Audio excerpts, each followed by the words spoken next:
कटकरे हेबो lawyer academy मंगलवार शहीद भवन में Odisha high court bar association पक्षरु 178तम Madhu Jayanti और आईनजीवी दिवस पालन करा मुख्य अतिथि भाव आईन मंत्री पूर्त विभाग तथा अबकारी विभाग मंत्री पृथ्वीराज हरिचंदन जोगदे कहते कटकरे खूब शीघ्र लयर एकाडेमी स्थापन करासिबो।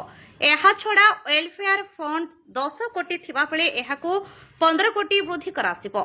आईनजीवी मानक स्वास्थ्य बीमा एवं जूनियर मानक स्टाइपेंड प्रदान संक्रांत रे पदक्षेप नियाजिबो बोली कहिसंती।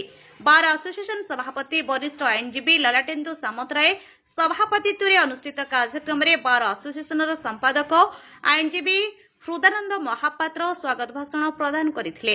उत्सवे सम्मानित अतिथि भावे ओडिशा हाईकोर्ट जस्टिस संजय कुमार मिश्र मधुबाबू आदर्श रे आईनजीवी माने अनुप्राणित हुअन्तु बोली निजर मत व्यक्त करथिले। मुख्य वक्ता भावे एडवोकेट जनरल पीतांबर आचार्य ओडिशा प्रति मधुबाबू अवदान और संघर्ष यात्रा उपरे आलोकपात करथिले।